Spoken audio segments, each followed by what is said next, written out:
la aprobación o improbación de las cuentas, la condena al pago del saldo que resulte de las mismas, la condena en daños y perjuicios que se fijarán parcialmente por el juez para el caso de rebeldía a rendir cuentas o improbación de las mismas, tomando como base la afirmación del actor, la condena al pago de los intereses legales y de costas, la fijación del plazo dentro del cual deberá hacerse el pago, y o bien puede ser la absolución del demandado con base a que no está obligado a rendir cuentas, ¿verdad? Entonces, en base a eso va a ser establecida la rendición de cuentas. La declaración de la cosa común, la división de la cosa común procede cuando hay copropiedad, en cualquier caso que exista copropiedad, ¿verdad? Ya sea porque las partes decidieron someter un bien a la copropiedad. Saraí y yo compramos un bien, pusimos la mitad del dinero cada uno y ella tiene el 50% de la propiedad y el otro 50% en copropiedad. O por ejemplo puede ser de que por disposición de la ley nosotros hayamos quedado en copropiedad, somos herederos de un mismo causante, ¿verdad? Y nos declararon herederos universales. Entonces, nosotros dos, miren, vamos a ser propietarios de toda la herencia del causante. ¿Qué parte es de ella y qué parte es mía? No sabemos, eso hasta que la apartamos. ¿Estamos bien? Entonces, miren, ahí vamos a quedar en copropiedad por disposición de la ley de los bienes de la herencia. La copropiedad está sujeta siempre a la división, ¿verdad? Por eso se llaman bienes proindivisos, cuando se refieren a bienes en copropiedad, bienes proindivisos. ¿Por qué? Porque están sujetos a ser divididos en cualquier momento. ¿Qué quiere decir? Que cualquiera de los copropietarios puede pedir la división del bien. ¿Verdad? Cualquiera de los copropietarios puede pedir la división del bien en cualquier momento, a menos que haya un pacto se me fue cómo se llama, pero que haya un pacto por medio del cual nosotros convenimos mantener la copropiedad. Pero esto puede ser por un máximo de 3 años prorrogable. Un pacto de indivisión, se llama, perdón. Entonces, en el pacto, a menos de que haya un pacto de indivisión, pero este tiene un límite máximo de 3 años y se puede prorrogar hasta por 3 años cada vez, ¿verdad? Entonces, procede la división siempre que hay copropiedad. Cualquiera de las partes la puede pedir. Lo normal debería de ser que lo hagamos extrajudicialmente. Mire, Saraí, yo quiero que dividamos la cosa común. Muy bien, me dice, ¿cómo quiere que la dividamos? Mire, yo me quiero quedar con tal parte del terreno. Usted se queda con tal parte. Ya me dice, está bien, perfecto, me parece bien. Contratamos a un experto medidor para que haga el plano. Y ha hecho el plano, hacemos la escritura, presentamos la escritura al registro de la propiedad y ahí le solicitamos dividir la cosa común. Entonces, Saraí se queda con la finca matriz, que contiene la mitad de la finca, y la otra finca que se desmembró, digamos, que se crea una finca nueva, esa me corresponde a mí. ¿Sí? Y ahí estamos con la copropiedad. Pero ¿qué pasa si Saraí me dice, por ejemplo, mire, yo no estoy de acuerdo, porque yo me quiero quedar con la parte que usted dice que se quiere quedar? Y yo le digo, no, porque esa... Y resulta que los dos nos quedamos quedar con la misma porción de la finca, porque es la mejor. Entonces, ahí hay un conflicto, miren. No nos logramos poner de acuerdo, entonces ahí es donde nosotros, alguno de los dos va a demandar la división de la cosa común, ¿verdad? Como no lo logramos hacer extrajudicialmente, tenemos que darle intervención al juez para que resuelva ese conflicto que nosotros no pudimos resolver, ¿verdad? Entonces, ahí es donde entra el juicio oral de división de la cosa común. Establece 219 cuándo procede, ¿verdad? Que cuando los copropietarios no estén de acuerdo, podrá pedirse la división o la venta en pública subasta de la cosa común o por el procedimiento de juicio oral. También será necesaria la declaración judicial cuando hubiera intereses de menores, ausentes, incapaces o del Estado, quienes serán citados por medio de sus legítimos representantes. Entonces, miren, el juicio no solamente puede ser para partir la cosa común. Si no lo logramos poner de acuerdo, en el juicio se puede determinar que se venda y que nos dividamos lo que vale, ¿verdad? Que se venda en pública subasta. Pero también se puede establecer pues la partición del bien. Para el efecto, entonces, habría que nombrar a un partidor, pero tenemos que ponernos de acuerdo, ¿verdad? Para nombrar a un partidor. Fíjense, 220. Nombramiento del partidor. El partidor deberá ser notario. Vamos a empezar por ahí, ¿verdad? Que el partidor, el que se va a encargar de hacer la partición, debe de ser un notario.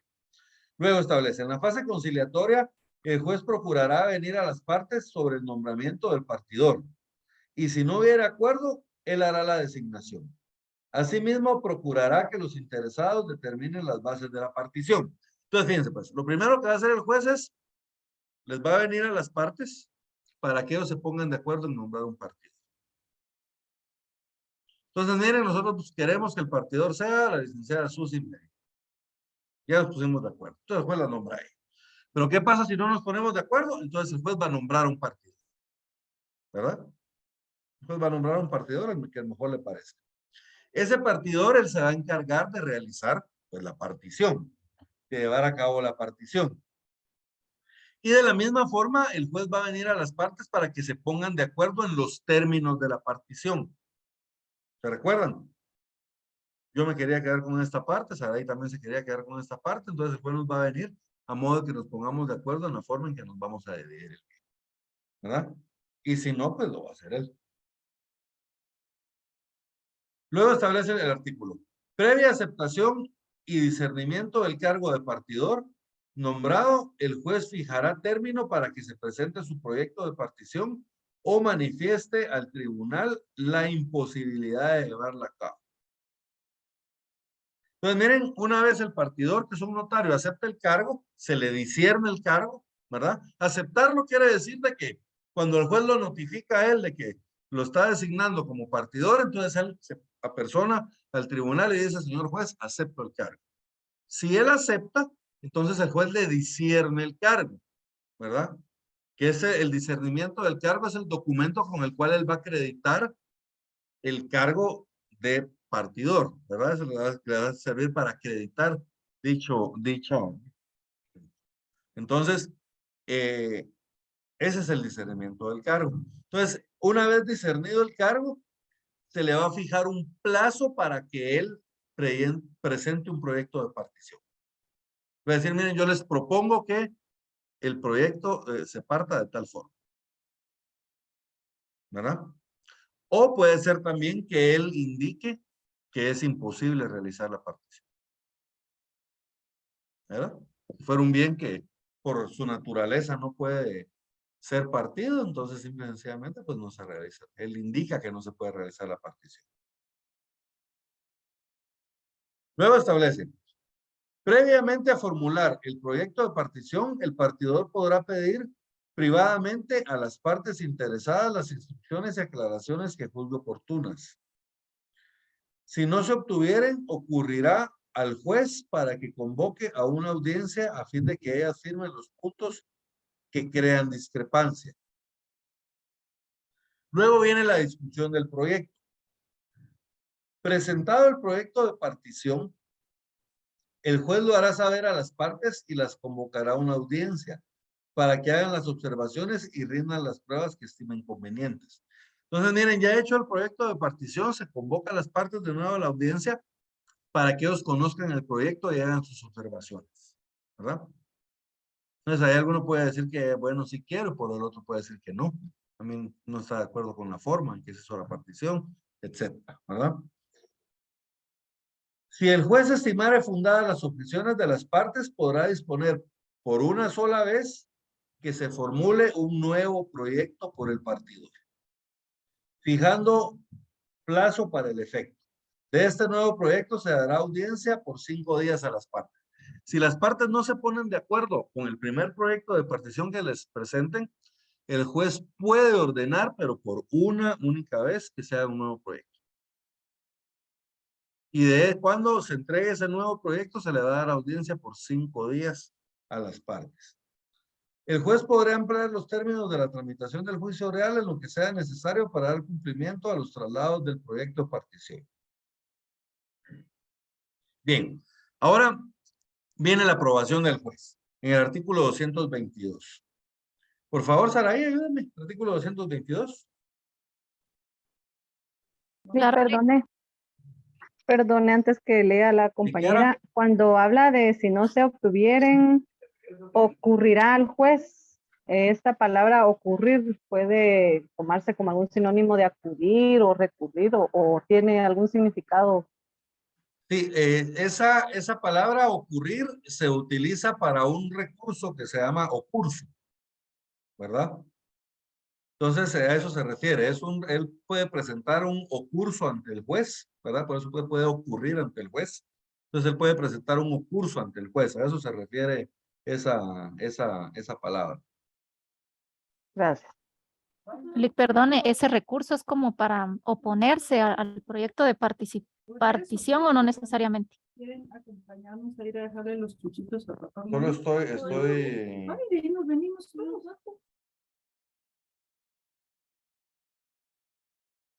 ¿Dónde está el...?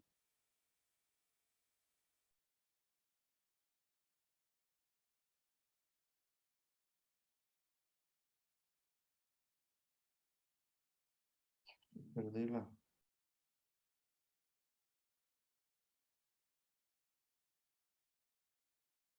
Ese...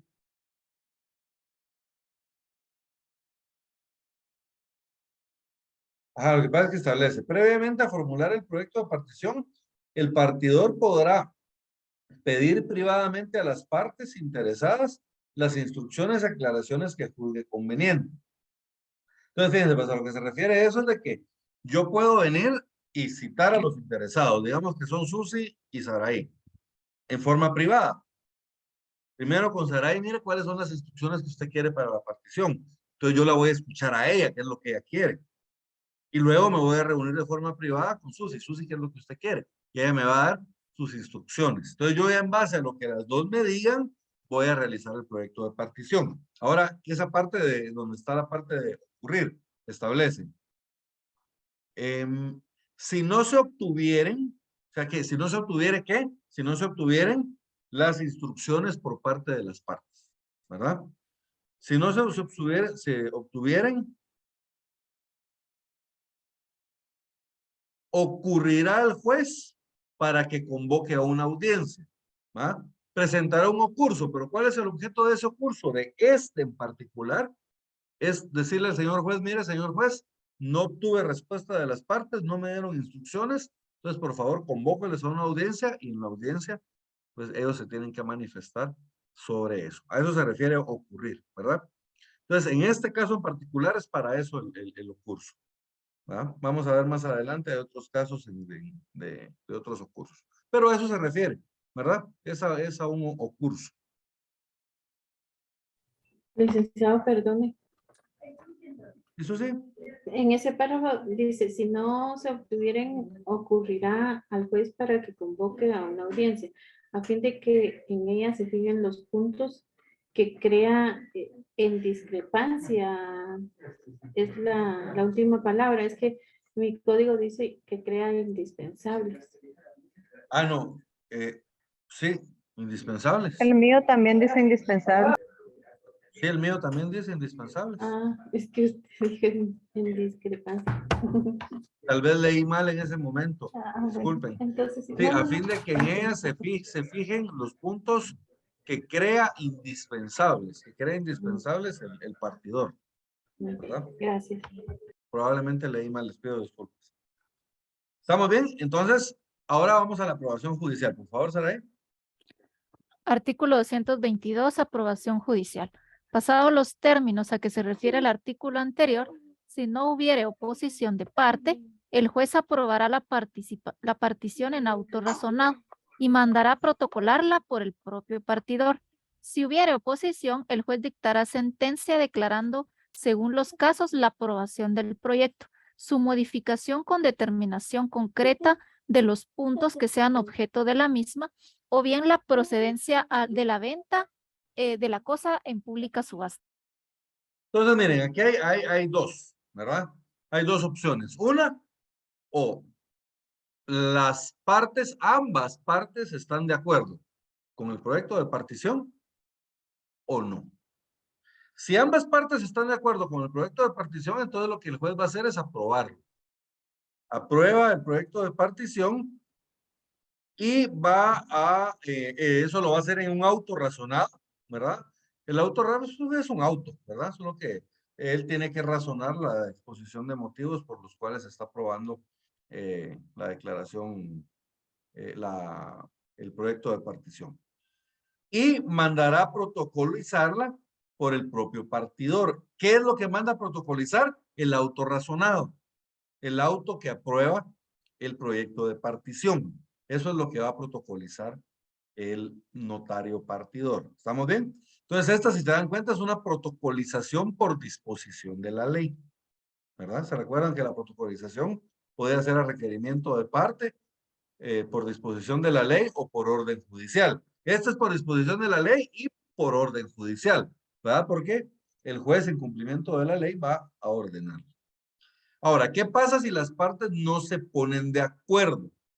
Entonces, aquí el juez puede hacer varias cosas, según el caso. Fíjense, pues, si hubiera oposición, ¿qué quiere decir hubiera oposición? Que una de las partes no está de acuerdo.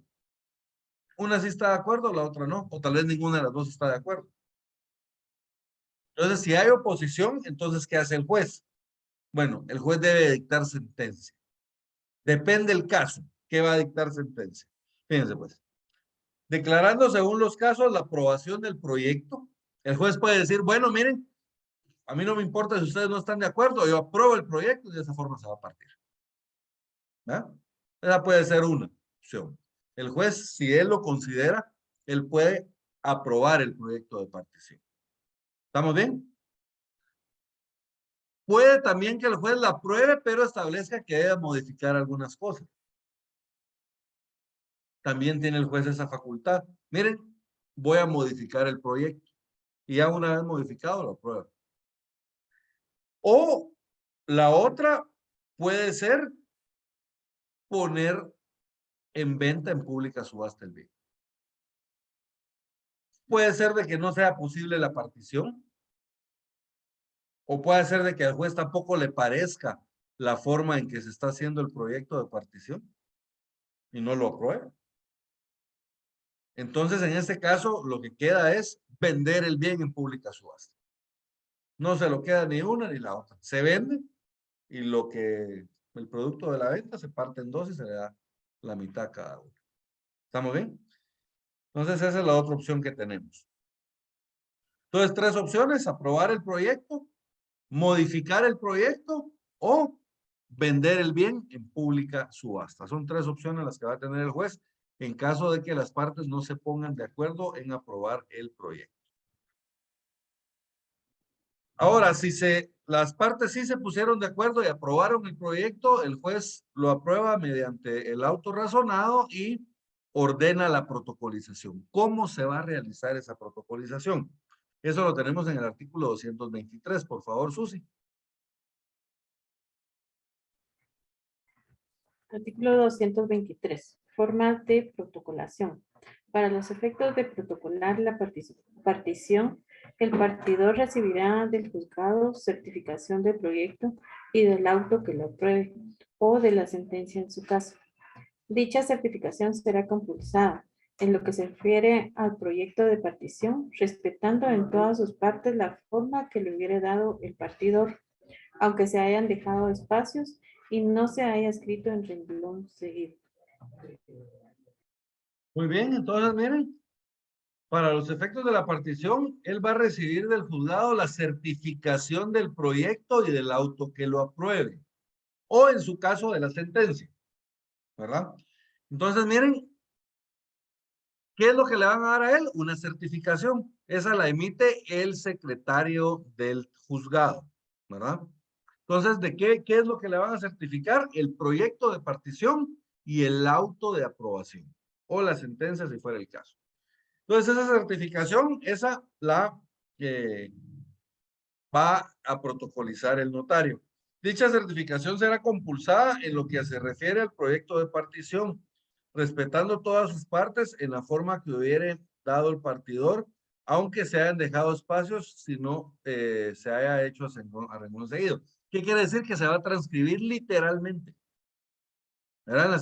Pero hay que tomar en cuenta de que ahora también por los sistemas de fotocopias y de digitalización de documentos, pues se puede hacer de una forma mucho más eficiente.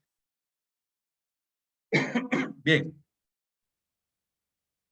La subasta pública, artículo 224. Si el juez ordenare la venta de la cosa en pública subasta, señalará de una vez día y hora para el efecto, observándose los trámites del procedimiento ejecutivo en lo que fueren aplicables a los efectos del remate. Entonces aquí lo que va a hacer es que el juez puede disponer vender de una vez en pública subasta. Entonces para efecto va a fijar día y hora para el remate.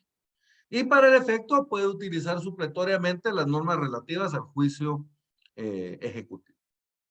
¿Verdad? Básicamente. El juicio ejecutivo lo vamos a ver en las siguientes clases. Así que ahí van a ver cómo sería esta parte. Pero nos iríamos ya a la parte de donde se fija la audiencia para la pública subasta, ¿verdad?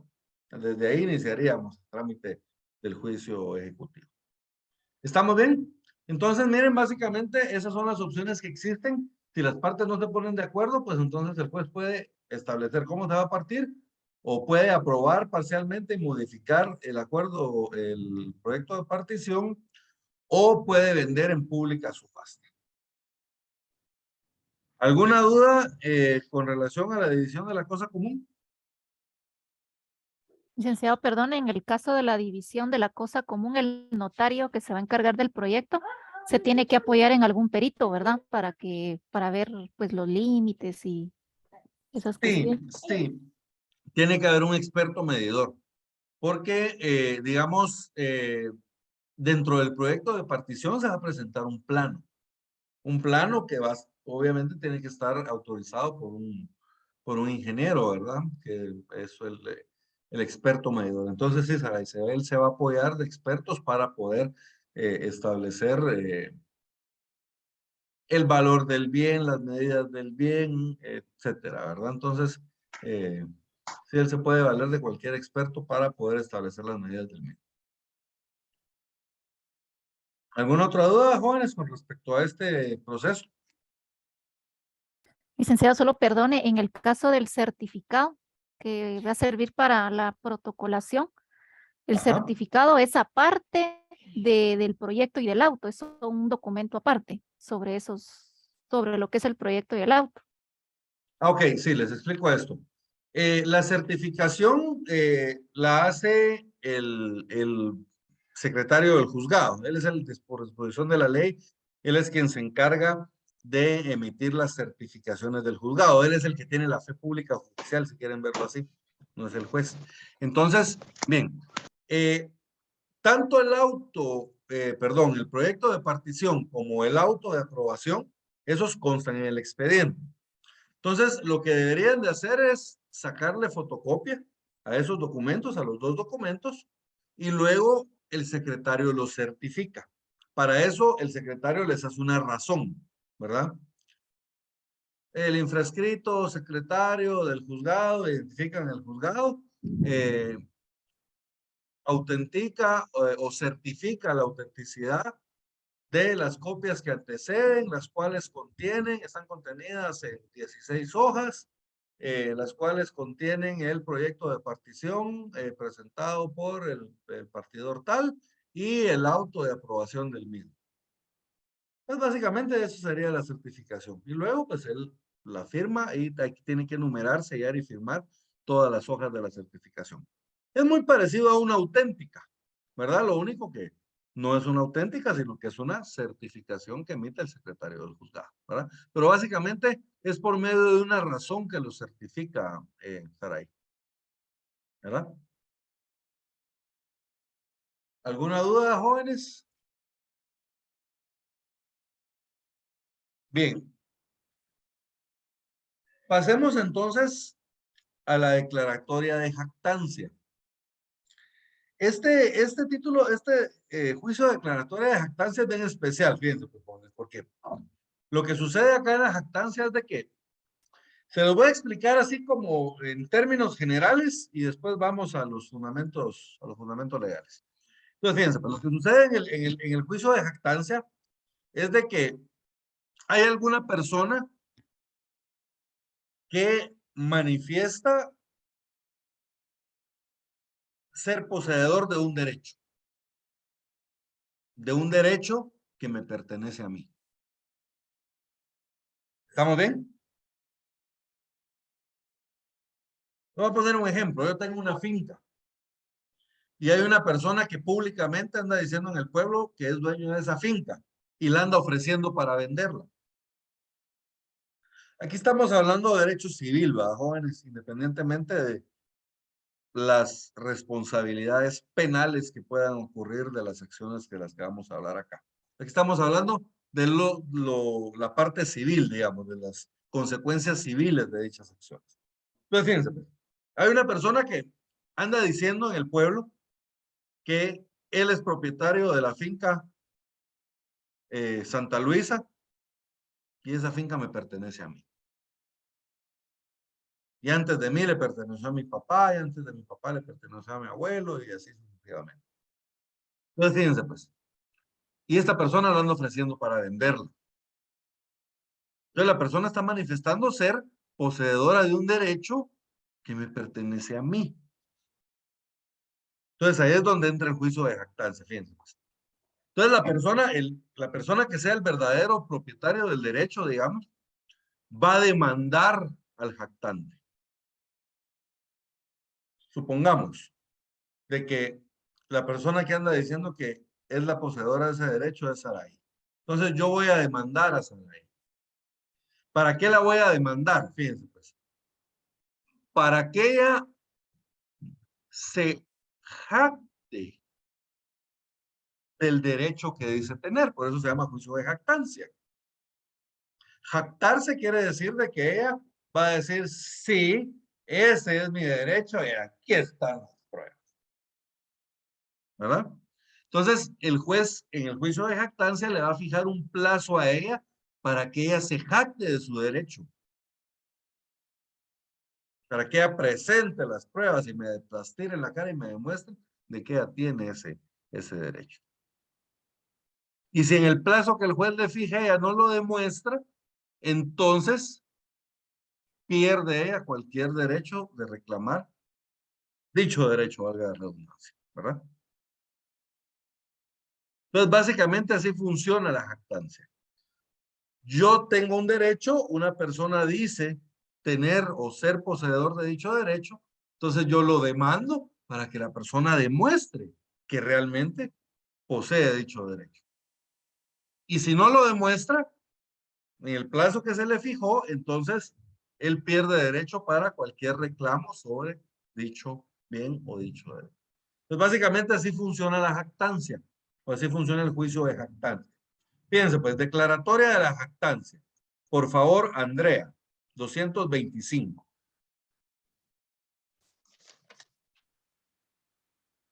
Artículo 225. La declaratoria de jactancia procede contra todo aquel que fuere de juicio se hubiere atribuido derechos sobre bienes del demandante o créditos o acciones en contra del mismo, de cualquier especie que fueren. ¿Estamos bien? Entonces, miren, ¿cuándo procede? Cuando fuera de juicio. O sea, no me ha demandado. Pero fuera de juicio, él se atribuye derechos sobre bienes míos, o sobre créditos míos, o sobre acciones que me corresponden a mí. ¿Estamos bien? Entonces, en ese caso procede la jactancia. Y establece de cualquier especie que fuere. O sea, lo deja abierto ahí para cualquier caso en que se esté estableciendo esto. Requisitos de la demanda, 226, por favor, Kiara. Me voy a subir un poquito de volumen, Además, porque aquí está lloviendo fuerte. Perdón, Kiara. artículo 226, requisitos de la demanda. Además de cumplir con los requisitos establecidos para la demanda, el actor expresará en qué consiste la jactancia, cuándo se produjo, medios por los que llegó a su conocimiento y formulará petición para que el demandado confiese o niegue el hecho o hechos imputados. ¿Estamos bien? Entonces, miren, además de los requisitos normales de toda demanda, va a cumplir con unos requisitos especiales. Primero, el actor debe indicar en qué consiste la jactancia. Mire, señor juez, lo que sucede es que la señora o la señorita Saraí Monterroso anda diciendo en el pueblo de que es propietaria de la finca Santa Luisa y esa finca me pertenece a mí.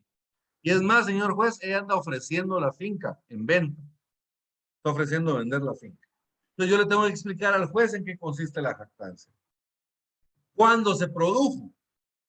Ah, señor juez, ella lo tiene haciendo desde hace 2 semanas, ¿verdad? Incluso ha entregado volantes en los cuales ella está diciendo que está poniendo a la venta hecho bien porque es la propietaria.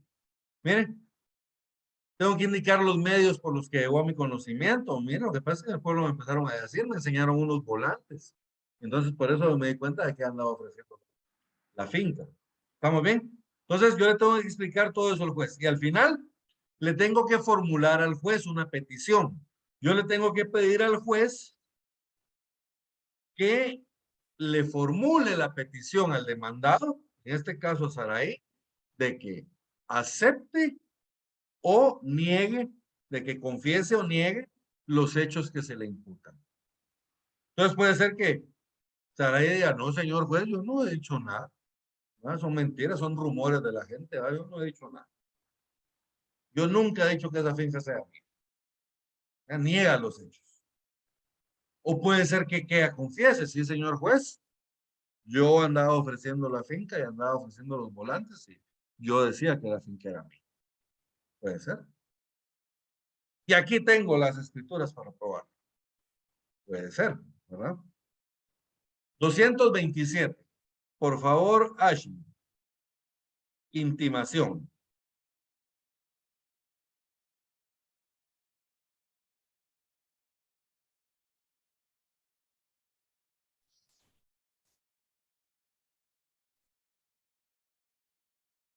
Leslie.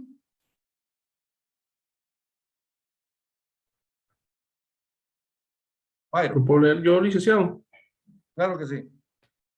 Artículo 227, intimación. Al emplazar al demandado, el juez le intimará para que en la audiencia que señale confiese o niegue los hechos imputados, bajo apercibimiento de que, en caso de rebeldía, se tendrá por cierto los hechos en que se funda la demanda.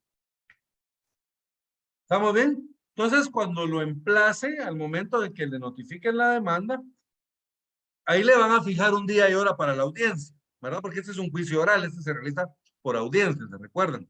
Entonces, cuando lo notifiquen a él le van a estar fijando un día y hora para la audiencia. Se fija de hora a día para la audiencia el día 23 de noviembre de 2022. A las 10 horas con 30 minutos en la sede del juzgado. Bueno, en la sala de audiencias del juzgado. Entonces, ¿se dan cuenta? Aquí se le fija el día y hora, pero aquí de una vez se le va a hacer un apercibimiento, una intimación. Miren, al emplazar al demandado, el juez le intimará para que en la audiencia que señale, confiese o niegue los hechos imputados. Y aquí viene el apercibimiento. Bajo apercibimiento de que en caso de rebeldía, o sea, si él no se presenta a la audiencia, se tendrá por cierto los hechos en que se funda la demanda. Ahora viene la sentencia. En caso de rebeldía o de que el demandado confesare los hechos, ¿se acuerdan? Ella podía decir, no señor, lo niego. O podía decir, señor juez, sí, yo dije que la finca era mía. Confiesa los hechos. Entonces, miren, en caso de rebeldía o de que el demandado confesare los hechos, el juez dictará sentencia declarando la jactancia y señalando al jactancioso el término de 15 días para que interponga su demanda bajo apercibimiento de tenerse por caducado su derecho. Entonces, fíjense, pues cuando el juez dicta la sentencia de jactancia, lo que hace es declara la jactancia, o sea, declara de que Saraí sí se está jactando de ser la propietaria del bien, y entonces le fija un plazo de 15 días para que ella me demande a mí por la propiedad del bien. ¿Estamos bien? Porque yo digo que soy propietario y ella se está jactando de que es la propietaria.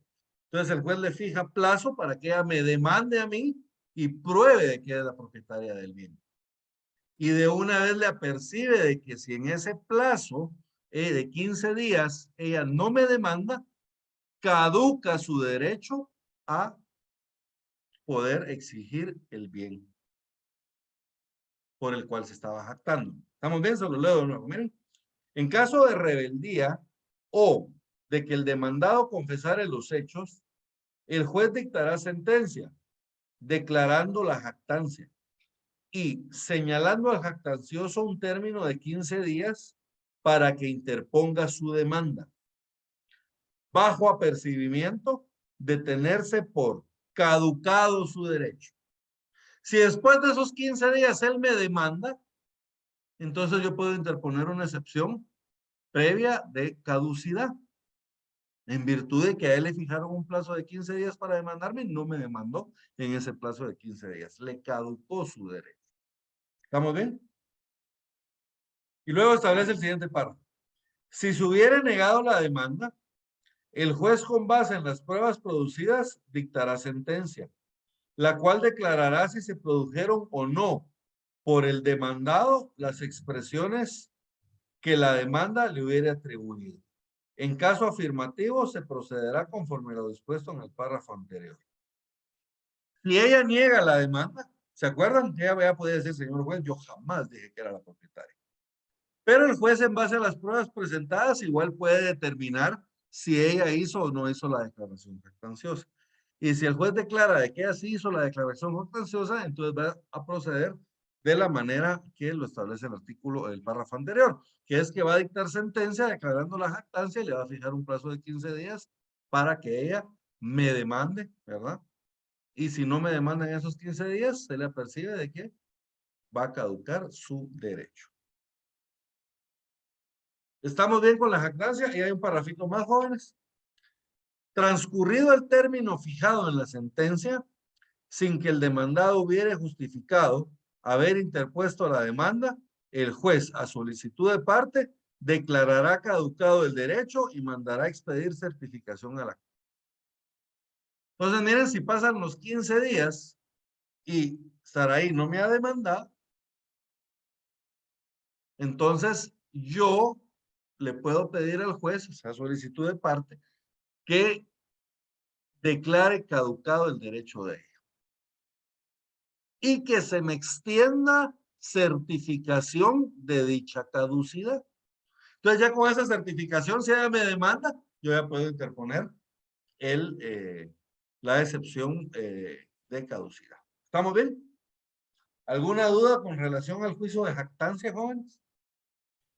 Tengo una consulta, entonces el de jactancia se quiere decir que es la persona que va a estar diciendo que la propiedad es de él, aunque no sea de él, o el jactante es del propietario.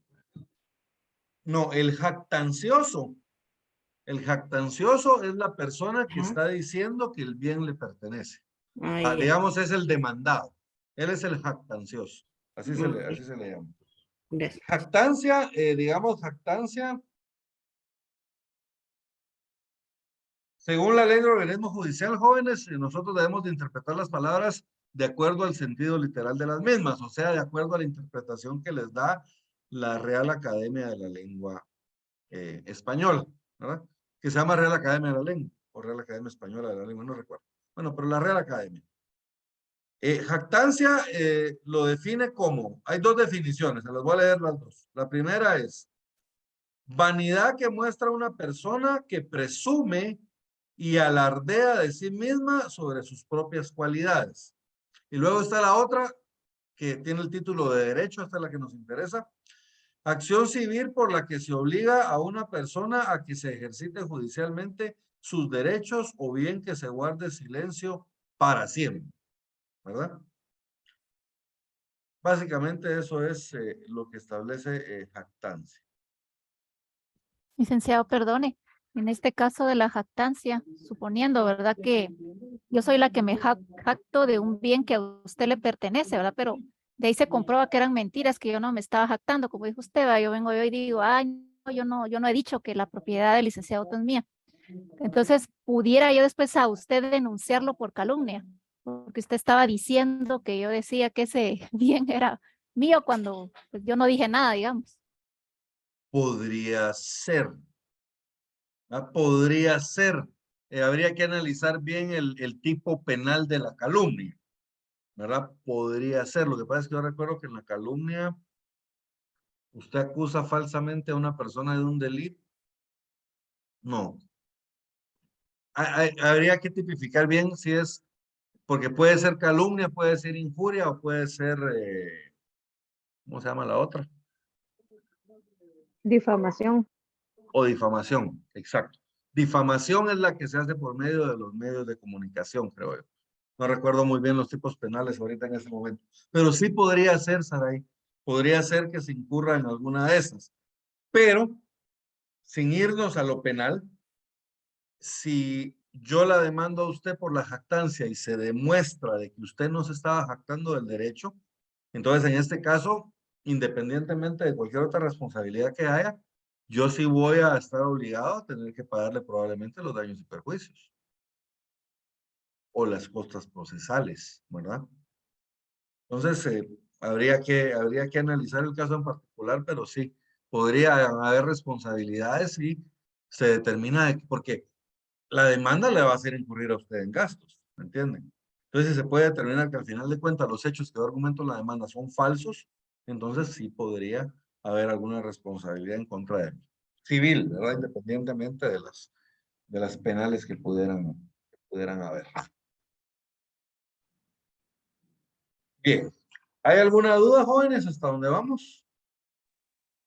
Lick, recuerdo que Sí, dejó Kiara. usted una pregunta de cómo ejecutar la pensión provisional de la de Ajá, alimentos. a Fíjese que ver. yo estuve investigando, Lick, pero pues ahí sí que en el código no encontré que estuviera regulado, por ejemplo, en la ejecución de en la vía de apremio ni en el juicio ejecutivo.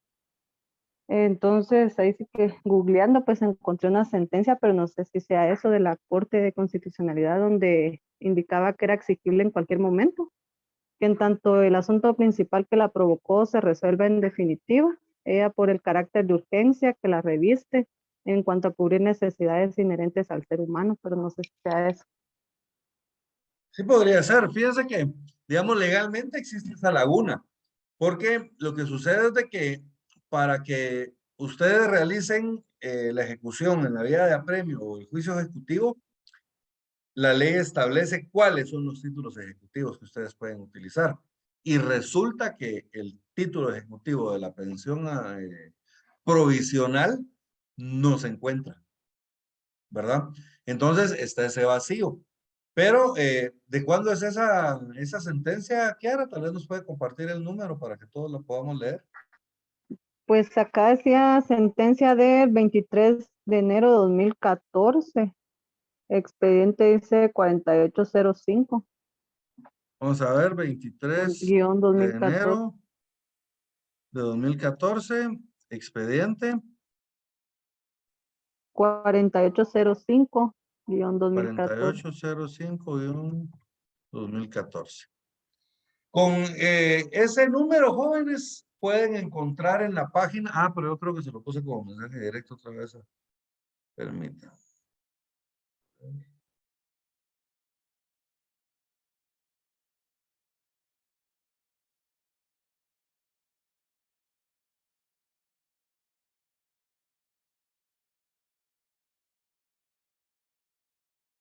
Permítanme, vamos a ver. Con este número, ahorita se los voy a compartir, jóvenes. Estoy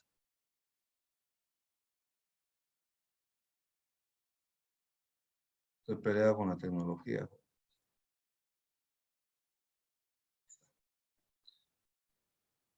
Es la sentencia de fecha 23 de enero de 2014, expediente 4805-2014.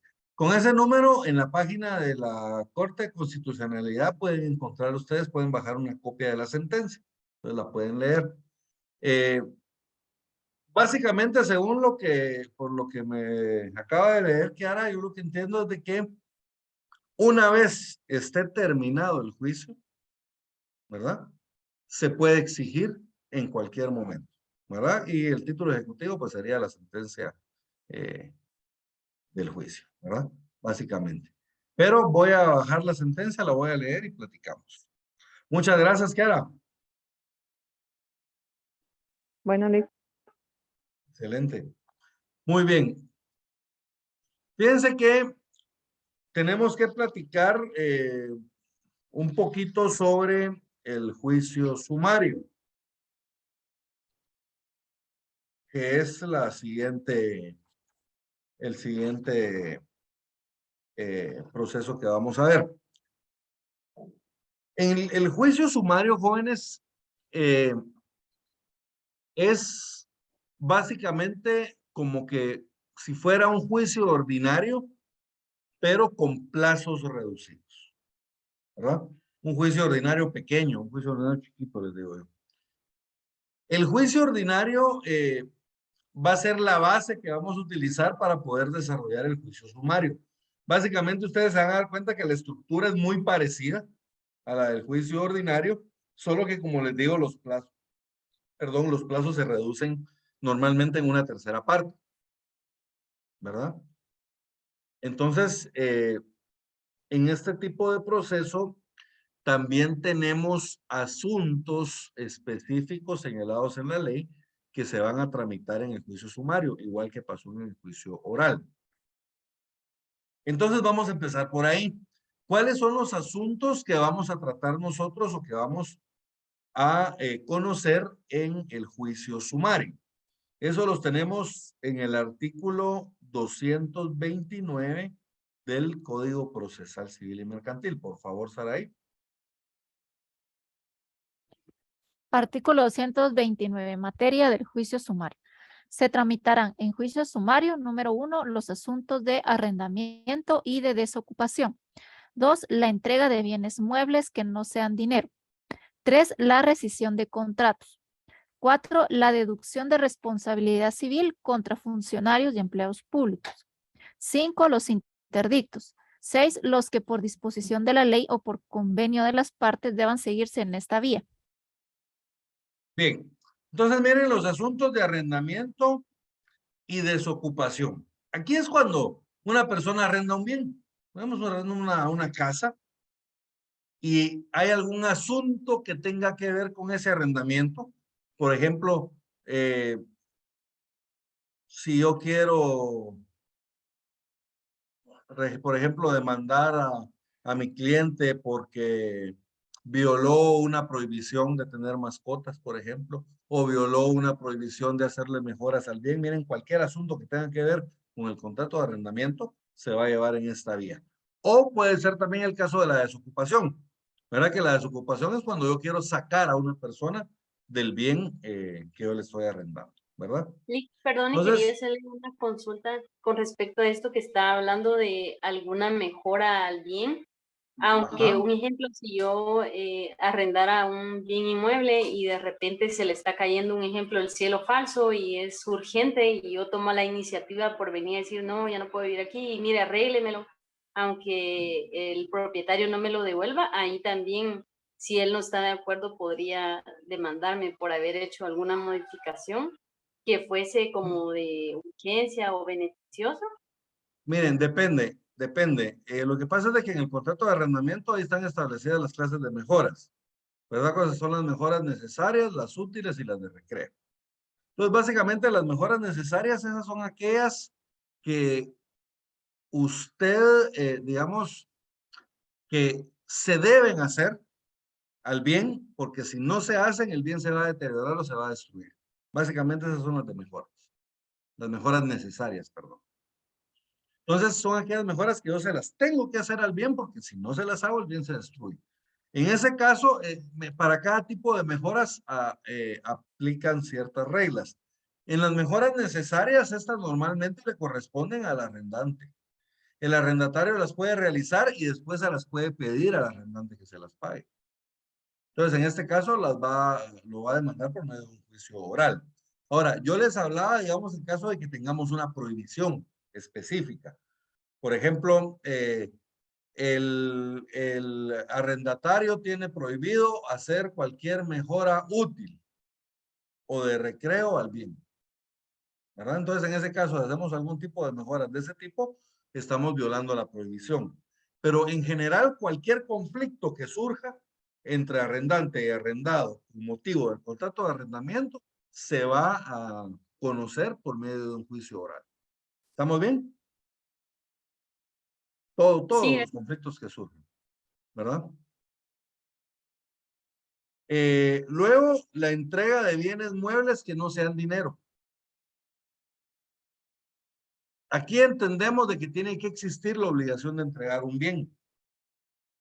Podría ser el motivo. Yo le compré un bien a Saraí. Se lo pagué y no me lo ha entregado.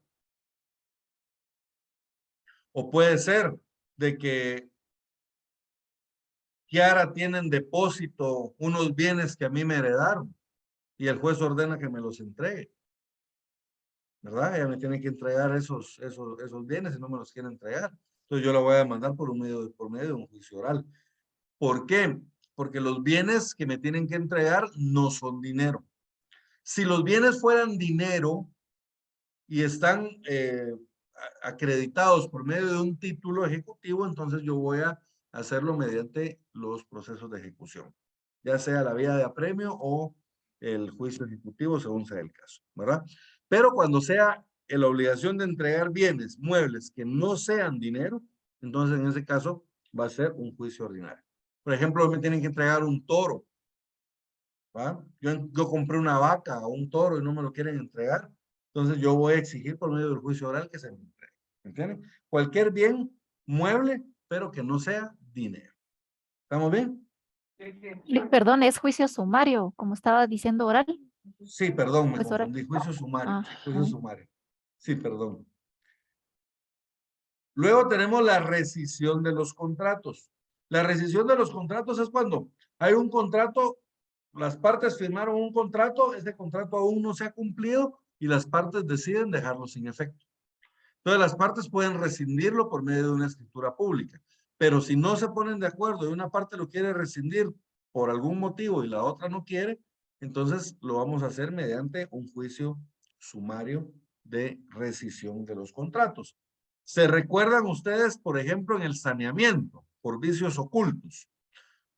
Yo le compro a Kiara un vehículo, pero resulta que ese vehículo tiene vicios ocultos, ¿verdad? Tiene defectos de los cuales ella no me informó. Entonces yo aquí tengo dos opciones, ¿te acuerdan? La acción estimatoria y la acción redivitoria. En una yo voy a buscar que ella me pague lo que el bien vale menos, que me pague la diferencia de lo que el bien vale menos. Entonces, por ejemplo, si iban a arreglar el bien, yo me iba a gastar 5,000 quetzales, pues ella que me pague esos 5,000 quetzales. Pero está la otra opción, que es la opción de rescindir el contrato. La acción redivitoria es para rescindir el contrato. Entonces, en esa acción, lo que buscamos es terminar el contrato y por eso va a ser un juicio sumario. Esa es una rescisión por disposición de la ley. Luego tenemos la deducción de responsabilidad civil contra funcionarios y empleados públicos. La responsabilidad civil normalmente sería un juicio ordinario, pero en este caso, como se trata de funcionarios y empleados públicos, la ley establece que va a ser un juicio sumario, ¿verdad? Luego tenemos los interdictos. Acá, jóvenes, no quiero que se me vayan a confundir. Estos interdictos no se refiere a las personas declaradas en estado de interdicción, ¿verdad? A las personas incapaces, digamos. Sino que estos interdictos, estos son juicios sumarios que sirven para defender la posesión de un bien, ¿verdad? Sirven para defender la posesión de un bien. Entonces, por ejemplo, si yo soy arrendatario de un bien y el propietario del bien me quiere sacar, pero utilizando medios ilegales, entonces yo puedo interponerle un juicio que se llama amparo, un juicio que es un interdicto de amparo de posesión. Entonces, miren, yo le estoy diciendo al juez, mire, señor juez, fíjese que el dueño de la casa me quiere sacar, pero yo estoy al día en las rentas y él para sacarme me cortó la luz, me cortó el agua, me bloqueó la entrada a la colonia. Miren, entonces me está perturbando en mi posesión. O puede ser de que él ya me haya despojado de la posesión. Él vino, cambió las chapas y ya no me dejó entrar a la casa. Entonces yo le puedo presentar al juez un interdicto, pero en este caso se llama de desahucio. ¿Va? Porque aquí ya me sacaron, pero de una forma ilegal. Entonces vamos a ir viendo poco a poco esos interdictos. Entonces, solo no se me vayan a confundir, no es la interdicción, no es la declaratoria de interdicción. Esa declaratoria de interdicción, cuando declaramos incapaz a una persona, eso es un juicio ordinario, ¿verdad? Eso es un juicio ordinario. Pero aquí nos estamos refiriendo a unos juicios sumarios que sirven para defender la posesión definitiva de un bien. Perdón, la posesión de un bien, no definitiva, la posesión de un bien. Y por último, establece los que por disposición de la ley o por convenio de las partes deben seguirse en esta vía. Nosotros nos podemos poner de acuerdo. Digamos, yo hago un contrato con Kiara y en el contrato nosotros ponemos una cláusula en la cual indicamos de que en cualquier conflicto que surja, por efecto de este contrato, las partes establecen como vía procesal el juicio sumario. Entonces, miren, aquí aunque no sea materia de juicio sumario, nosotros nos estamos sometiendo a este trámite, ¿va? Lo podemos hacer. Y hay otros casos que la ley establece por disposición de la ley. Les voy a dar un ejemplo. Por ejemplo, el artículo 1039 del Código de Comercio.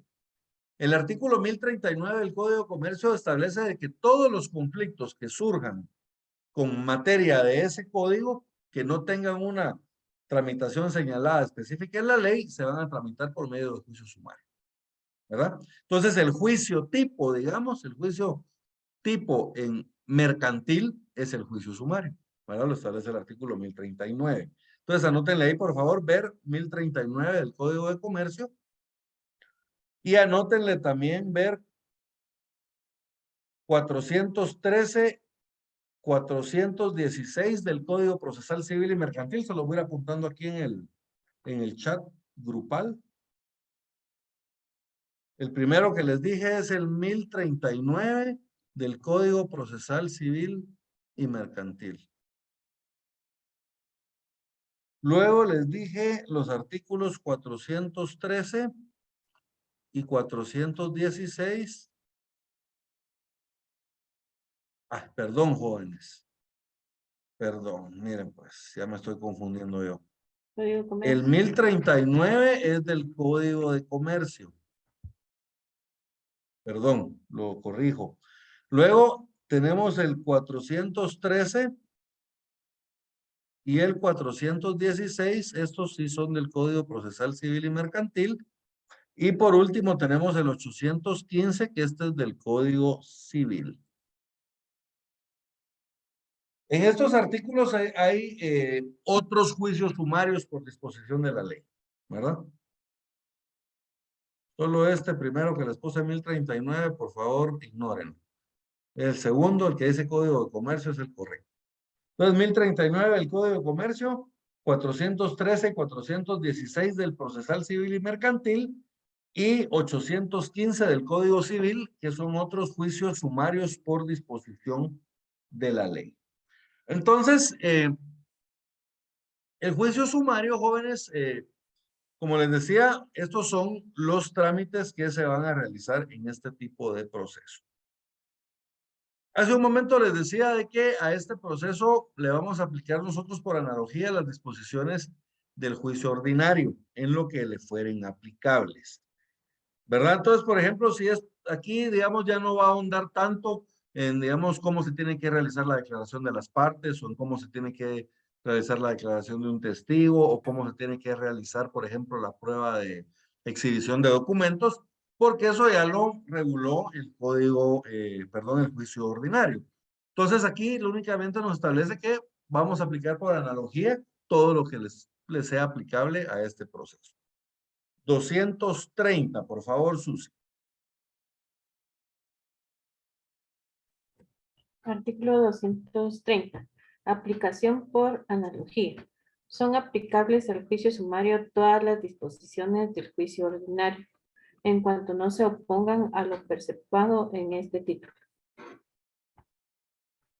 Miren, entonces son aplicables al juicio sumario todas las disposiciones del juicio ordinario en cuanto no se opongan a lo preceptuado en este título. ¿Estamos bien? ¿Qué quiere decir eso? Si hay algún trámite que sí lo regula el título que vamos a ver a continuación, entonces en ese caso aplicamos lo que está regulado acá, no lo que está regulado en el juicio sumario. 231, opción a la vía sumaria, que era lo que les decía hace un rato, de que nosotros podemos pactar por medio de la escritura pública o por medio del contrato, someter a esta vía procesal nuestro...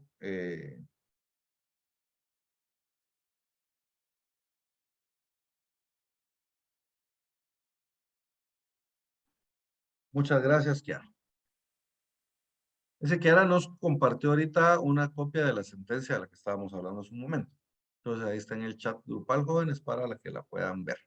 Si ya no tienen que ir a la página para bajar. Muy bien, entonces les decía de que nosotros podemos someternos a esta vía por medio del contrato. Eso lo tenemos en el 231. Por favor, Kiara. Artículo 231. Opción a la vía sumaria. Las personas capaces para obligarse pueden, por convenio expreso celebrado en escritura pública, sujetarse al proceso sumario para resolver sus controversias. Celebrado el convenio, no podrá variarse la decisión, pero si el proceso intentado por su naturaleza debiera verse ventilado en juicio ordinario, habrá lugar al recurso de casación. Fíjense, pues, jóvenes, esto es bien especial. Esto es bien especial. Los procesos en los que procede el recurso de casación solamente en los juicios ordinarios de mayor cuantía. ¿Verdad? Entonces, en los juicios ordinarios, básicamente. Entonces, el juicio oral y el juicio sumario, no hay la posibilidad de llegar hasta casación. ¿Verdad? Sino que solamente los juicios ordinarios. Ahora, lo que establece acá es de que nosotros nos podemos someter, si nuestro proceso es materia de juicio oral o de juicio ordinario, podemos someter el asunto por medio de escritura pública a el juicio sumario. Pero establece de que si el asunto que sometimos a juicio sumario debió tratarse en juicio ordinario, entonces en este caso sí procede el recurso de casación, aunque sea un juicio sumario. ¿Por qué? Porque el objeto debió haberse tramitado en juicio ordinario. Y de una vez les hago también, les adiciono algo. En el artículo 1039 del Código de Comercio que les acabo de pedir que anoten, ahí también establece de que en los juicios sumarios mercantiles procede el recurso de casación.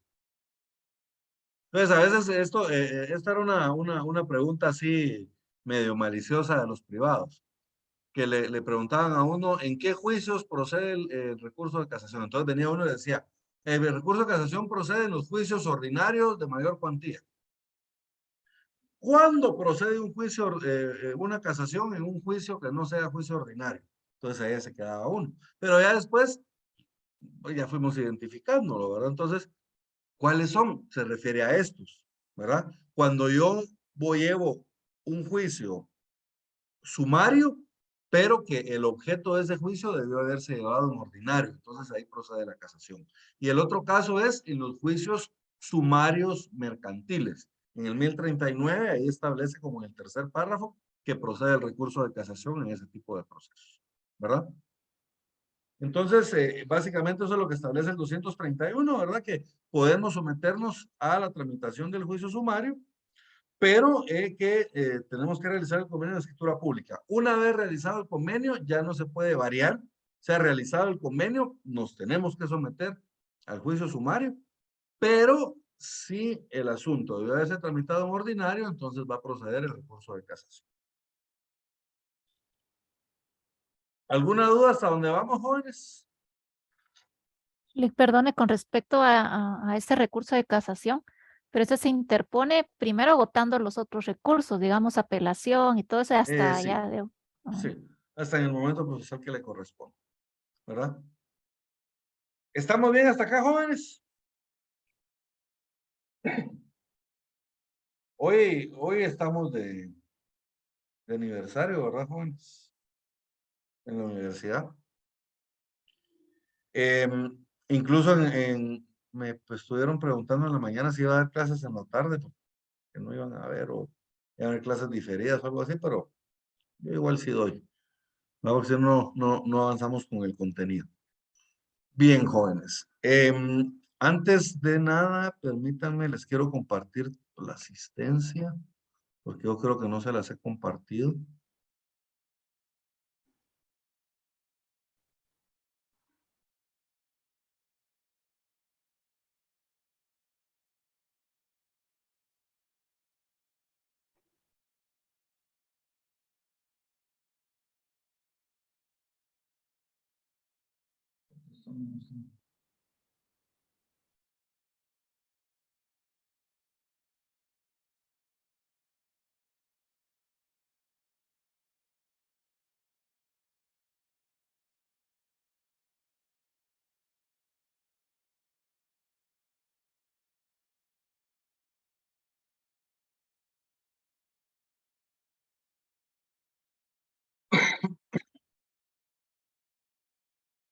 Muy bien, jóvenes, aquí tengo la asistencia. Me hacen el favor de llenarla, porque es importante para sus exámenes. Ya, bueno, les dije al principio de la clase que ya les publiqué las notas corregidas, hacía falta calificar la última serie, y ya está. Entonces, solo estoy esperando a terminar de confirmar las actas, que estén todos, ¿verdad? Que no me falte ninguno o que no tenga alguien de más en las actas, porque tuvimos algunos problemas el semestre pasado con eso. Y entonces ya les voy a publicar también las actas oficiales que voy a entregar yo a la universidad para que ustedes ya tengan de manera oficial cómo va a quedar su nota. Pero esas son las notas privadas. Básicamente les hacía falta el punteo. Una vez más los felicito, jóvenes. Excelentes notas, como siempre que han estado ustedes en alguna de las secciones en que les he dado clase, los felicito, la mayoría son muy buenas notas. Siempre es un gusto para mí como catedrático ver esos exámenes, ¿verdad? Entonces, los felicito. Vamos a dejar la clase el día de hoy acá, jóvenes, y la semana entrante vamos a ver ya el procedimiento en sí, el trámite del juicio sumario, y vamos a platicar sobre cada uno, si nos da tiempo, sobre cada uno de los juicios específicos, ¿verdad? De los juicios sumarios, de la misma forma que vemos la rendición de cuentas y la jactancia hace un momento. Y cuando terminemos ya los juicios de conocimiento, vamos a pasar a los juicios de ejecución, ¿verdad? Entonces, jóvenes, como siempre, fue un gusto y los veo la semana entrante. Con respecto a las clases que me hace falta subir, jóvenes, espero poder solucionar este problema lo más pronto posible y subirles tanto la clase que les hace falta como la del día de hoy. Gracias, licenciado. Gracias, Se me cuidan mucho, licenciado. jóvenes, Gracias, y nos vemos licenciado. en una Feliz semana. tarde.